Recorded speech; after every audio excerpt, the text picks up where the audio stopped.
Guys, welcome back to my channel. If you're new, my name's Amanda. Today is week 33. Check-in, weigh-in. I had RNY gastric bypass on June 22nd, 2017 in Federal Way, Washington at St. Francis Hospital with Dr. Haroon Anwar. My highest weight was 302 pounds. My current weight, or my surgery weight, was 266. Last week I weighed 173.3, and this week I weigh 171.9. That's a weekly loss of 1.4 pounds, which is okay by me. Yes, Ellie? I had a good week for weight loss and like going to the gym and doing what I need to do, but it's been a bad week for pain for me. Say hi. Ellie wanted to join. Weather's been crazy here in Washington, like constant warm, constant cold, like switches every day, and my body's just not having it. I was diagnosed 2 years ago with chronic pain, chronic fatigue, and fibromyalgia, and I just don't do good some days, and I also have anxiety and depression and GERD and all these issues, so I have to keep going for them, and so it's just been a really hard week. They've been very good, and let me take naps when I need it, and isn't she so pretty? Oh my gosh. She's such a mix of me and her dad, but she's like, I'm definitely gonna need a shotgun like my other daughter too, man.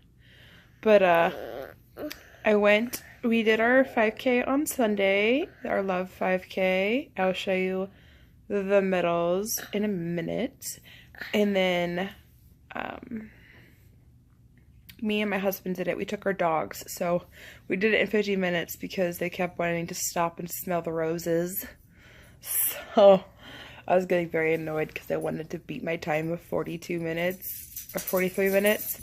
It's 43, and I didn't get to because of these stinking dogs. So cool. Sorry, my other daughter's screaming at me. But okay, Chloe, Chloe, I'm recording. Zip it. Anyway, so I went to the plastic surgeon on the 6th, which was Tuesday. You have to go potty? No. Okay, shh. Anyway, and I will insert a picture at the end of this video so you can see exactly where he's going to make his incisions. So, because it's very hard to explain. Okay, you need to go away. I'm trying to explain something. She's just trying to have everyone's attention, and I'm trying to explain something. Hey, don't be sad. I just need to explain something, and you're very distracting. Okay? Anyways, so I went there, and sadly my thighs won't be covered, but they did send me a quote, and I'm just going to have to save up for it. And also the paniculectomy, he's going to go so low for me because of issues that I have, that it's probably going to pull up my thighs a little bit, so that would be nice. He is going to tighten my tummy muscles for me if they need to be done, even though it's like not part of a paniculectomy, but sorry, it just everything keeps going, like interrupting my phone and stuff. But so my C-section scar is where I get my infections, and like where it rubs and everything. So he's going to cut out my C-section scar. So he's going to go pretty low near my privates. And then he's going to go from hip to hip. He's going to go above my belly button. In most paniculectomies, they do not go above the belly button. But he's a really good doctor, and he doesn't like to make it botched, is what he said. So he's going to go above my belly button, kind of like a normal tummy tuck. And he's going to pull extremely hard down and give me a new belly button. And there's a 50% chance of your belly button not surviving, but that's okay. Like, they said the same thing when I had my breast reduction and lift. They said there's a 50% chance you could lose your nipples or lose feeling, or they could constantly stay hard. So that doesn't happen, thank goodness, but that's just something they need to tell you. part of plastic surgery. It's because they remove your blood vessels from your old belly button and they put it in your new belly button, and sometimes those blood vessels don't survive, and it makes sense. But they did take pictures of my stomach and my thighs because I just know this about plastic surgery, and if you need to know, listen. How to get it covered by insurance is you need to have medically necessary issues. I have skin rashes and infections, so it's automatically like medically necessary, but you need to have those rashes like apparent when they take their photos. I went to my primary doctor, numerous times with my rashes, and I'm on 3 different prescriptions if you watched in my previous videos. But he put pictures into my file, which they'll use, but they need to have their own pictures too. They can't just have pictures that you brought. So they have to take their own. So do not use your medication for a couple days. Have those rashes if you have them presented, so that way they can take pictures and send it to your insurance. I will not know if it's approved until like April timeframe because I have to go back for a reconsult. Okay, I'm recording. Please be quiet. I'm recording. Thank you. I have to go back April 10th for a reconsult, and then they'll send in my pictures and stuff and hopefully get it approved. The reason why they did that is because the approval is only good for 90 days, and I'm not having surgery until June because that's just my preference. That's when it's easiest for me and my family. My husband can take off leave then to take care of me. My mother-in-law can take my son, type of stuff like that. So that's why I'm deciding to do it in June. So I have 3 months after April, so that's exactly June. So that's why I have to go back in April. But it went really well. I was so happy because most doctors, they just want to do the paniculectomy the way the paniculectomy is supposed to do. My doctor's really cool. He's like, so insurance won't cover a tummy tuck code, like, because they send in coding to be approved. But they'll approve a paniculectomy with tightening tummy muscles. So he's gonna basically do a tummy tuck for me, which is awesome because most doctors really botch it, and I was so nervous about that, but he's totally gonna go above my belly button. I'm just so excited. So girls, you're not listening. You need to go back to bed, out of my room. I'm recording. I had to take away these kids' TVs and pads because they just don't listen. They disrespect me, and I'm just sick of it. So, goodbye pads, goodbye TVs. Sorry. But, anyways, so this week's been pretty hard for me emotionally.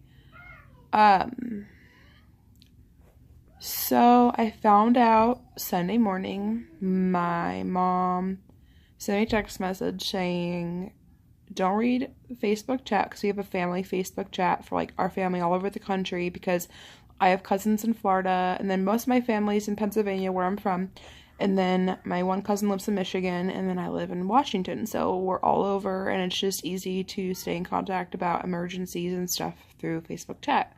So my grandfather posted on Facebook chat, and my mom didn't want me to see it, so she said, please call me before you do anything. So I called my mom, and she's like, you didn't read Facebook chat, did you? And I was like, no, why? Like, I just woke up. I slept in late. It was Saturday. No, it was Sunday. It was before church.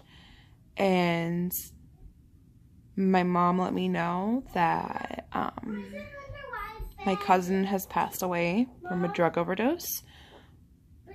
Then get him out. And it didn't hit me really until yesterday. I'm a very person, like, when this kind of stuff happens, I push it out of my head. I just don't want to think about it, or I'm in shock. But I completely lost it last night on my way to the gym. Sean, oh my gosh, it's constant with these kids. Anyway, so Sean, my aunt adopted 3 kids. She had 3 of her own, and then she adopted 3 kids. And Sean was born, and he's black, and all 3 cousins that are adopted are black.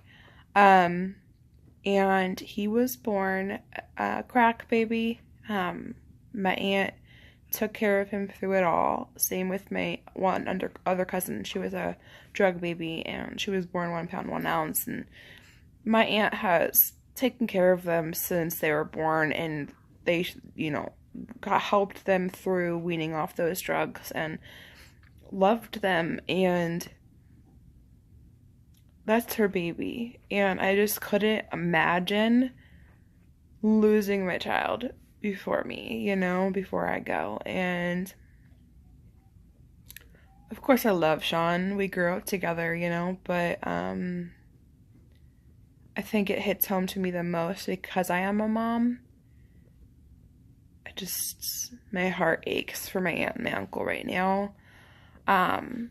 But someone, I think it was my aunt's best friend's daughter, made a GoFundMe page, and they got enough money to fly their oldest home and his wife and kids from Florida, and then my other cousin from Michigan. So they are all 5 kids are with my aunt and my uncle at this time, and they're clinging to each other and just being there for one another. And the memorial is Saturday, and I can't be there, and it sucks.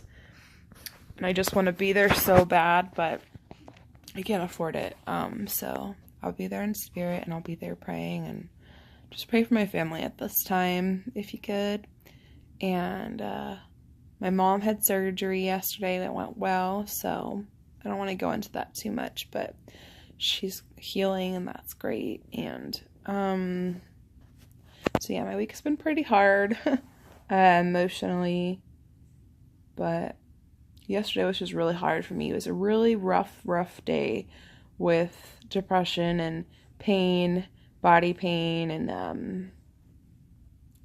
I finally broke down because of that. My cousin and my kids weren't listening all day. Like, it took my daughters literally all day to clean their room because they just wouldn't listen, and it was just a really rough day. I felt like I was failing as a mom, and so anyways, guys, that's my weekly update / vent. And I will see you guys next week at week 34.